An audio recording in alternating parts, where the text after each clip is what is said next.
लखनऊ में railway line किनारे बसी अवैध बस्ती पर बुलडोजर चला है। निराल नागर और डालीगंज इलाके में अवैध बस्ती पर बुलडोजर चला। अवैध झुग्गी झोपड़ियों पर भी प्रशासन का बुलडोजर चला। बस्तियों में अवैध रोहिंग्या बांग्लादेशी नागरिकों के रहने की चर्चा थी। भारी पुलिस फोर्स की मौजूदगी में कार्रवाई की गई थी।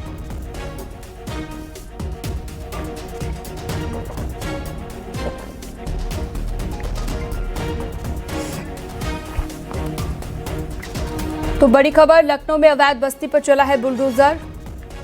अवैध रूप से रोहिंग्या और बांग्लादेशी यहां पर रह रहे थे।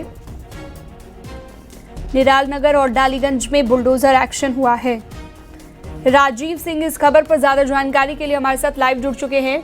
राजीव, अभी क्या लेटेस्ट अपडेट है? बुलडोजर की जो कार्रवाई हुई है, क्या क्या चीजें यहां पर ध्वस्त की गई है और क्या एक्शन लिया गया है? देखिए, राजधानी लखनऊ में एक लंबे समय से अवैध अतिक्रमण के खिलाफ एक बड़ा अभियान चलाया जा रहा था, जिसके तहत आप देख सकते हैं कि इस वक्त डालीगंज क्षेत्र में जो लखनऊ सीतापुर रेलवे लाइन है उसके किनारे ये अभियान चलाया गया है, जहां पर आप देख सकते हैं कि सैकड़ों की संख्या में जो लोग हैं वो यहां पर बसे हुए थे। ये रेलवे की ज़मीन है, जिसके चलते रेलवे का दावा है कि कुछ दिनों पहले इन लोगों को एक चेतावनी दी गई थी कि ये जल्द से जल्द खाली कर दें, लेकिन इनके द्वारा ये जगह खाली नहीं की जा रही थी। और साथ ही साथ जो राजधानी लखनऊ में बांग्लादेशियों और रोहिंग्यों के खिलाफ एक अभियान चलाया जा रहा है, उसके तहत एक यूपी पुलिस और रेलवे पुलिस द्वारा आज इस अवैध अतिक्रमण को हटाने का यहाँ पर अभियान चलाया गया था। बुलडोजर एक्शन किया गया है। ये अभियान के तहत आप देख सकते हैं कि फिलहाल इस पूरे एरिया को कब्जा मुक्त करा दिया गया है। कुछ लोग हमारे साथ मौजूद हैं जिनसे हम बात करेंगे।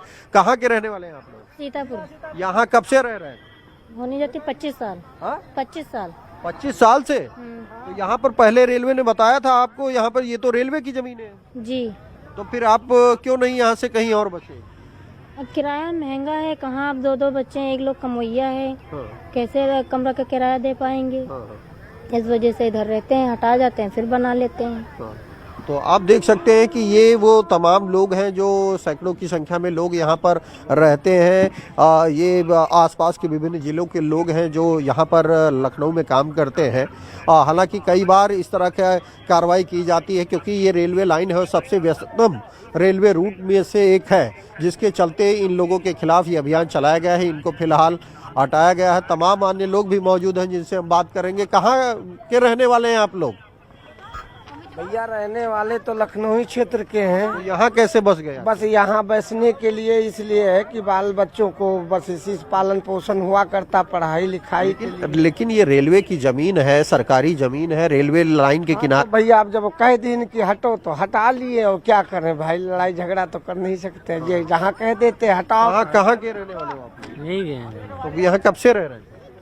बहुत दिन हो गए। तो आप देख सकते हैं कि तमाम लोग यहाँ पर ऐसे हैं जो अवैध रूप से एक लंबे समय से रह रहे थे, क्योंकि ये रेलवे की ज़मीन है और लगातार इस रूट पर तमाम ट्रेनें निकलती हैं, जो कहीं ना कहीं न सिर्फ रेलवे के लिए बल्कि इनके लिए भी एक बड़ी दुर्घटना का कारण बन सकती थी, जिसके चलते ये एक संयुक्त अभियान चलाया गया है। इस अभियान के तहत एक और न सिर्फ इन को अवैध रूप से यहाँ से हटाया गया है, बल्कि जो बांग्लादेशियों और रोहिंग्यों के खिलाफ भी अभियान चलाया जा रहा है, उनकी भी तस्दीक की गई है, उनकी भी पहचान की गई है कि कहीं इस बस्ती में कोई ऐसा शख्स तो नहीं रह रहा जो बांग्लादेश या रोहिंग्या से बिलोंग करता हो। आप देख सकते हैं कि लगातार जो ट्रेन है उसके आने जाने का सिलसिला इस रूट पर लगातार जारी रहता है, जिसके चलते ये एक बड़ा अभियान है। करीब 200 झोपड़ झुग्गियाँ जो हैं उन्हें आज इस अभियान के तहत हटाया गया है। भारी संख्या में पुलिस फोर्स की तैनाती की गई थी और कोशिश ये की जा रही है कि जो यहाँ पर अवैध रूप से लोग रह रहे हैं वो कहीं जाकर अस्थायी रूप से निवास करें और जो सरकारी ज़मीन है उसको खाली करें। तो कुल मिलाकर ये एक बड़ी कार्रवाई आज राजधानी लखनऊ में देखी गई। ठीक है राजीव, आपने विस्तार से जानकारी दी, बहुत शुक्रिया आपका।